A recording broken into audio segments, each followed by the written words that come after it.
how do you actually test for accessibility when building your website?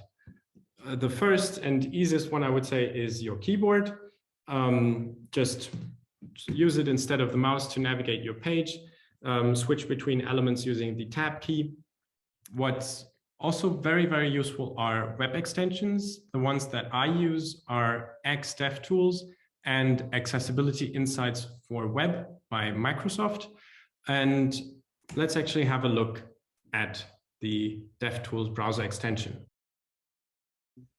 I've decided to do this on the Dropbox page just for fun. No shame on Dropbox here. Nobody is holy in this regard. So when installing the DevTools extension, you will find this new tab in your developer tools.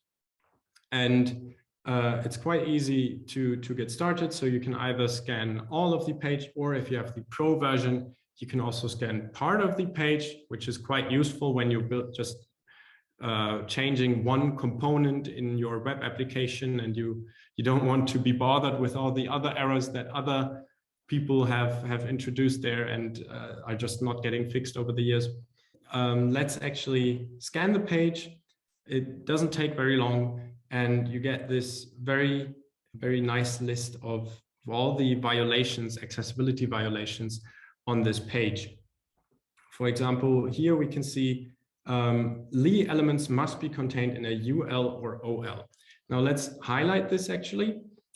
So this is a list item, and if we look onto this list item, it's actually inside a div. What are you doing with a list item inside of a div? That just doesn't do anything at all.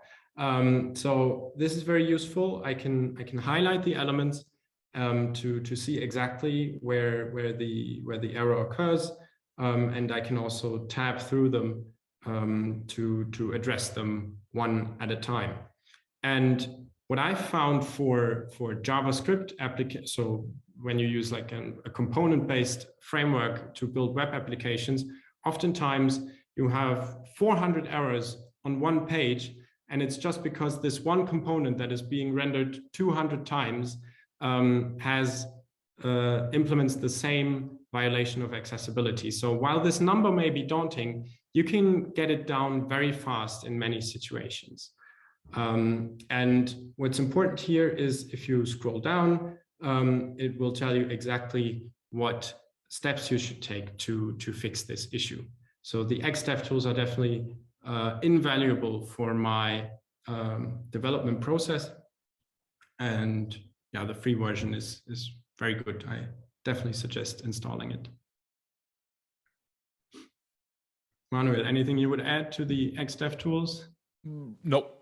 Also my go-to testing tool. What I can suggest is if you scroll up a bit in the lower area of DevTools again. Yeah. Yes. Exactly. You can see at the very top there is a more info link. If you click that, this will bring you to deque University. deque is a company that builds Xcore and DevTools, and for each test that they run on your site, they also have a page where they explain why this is exactly an issue, and they also describe how to fix it, and they will also tell you which disabilities are affected and how severe this actual issue is, and it also tells you to which WCAG criteria it's related. So we saw the quick reference earlier, so you can double check it. You get an explanation here, and then you can read in the quick reference. You can, for example, in this case, you can find guideline 1.3.1 and get more details about this specific criteria. Also, one more thing is the DevTools, just component checking thing in DevTools. This is actually a pro feature. So it's for free, the whole thing. You can run the test, it's fine. But if you want to save tests, or if you want to share tests, or if you just want to test specific components, it costs, I think, something like 50 euros or dollars a month, something like that. So it's a pro tool. And what you also get, and this might be interesting for people who are not very experienced with web accessibility, is guided testing. So you will be guided through all the things that we just heard and how to test them and how to find errors.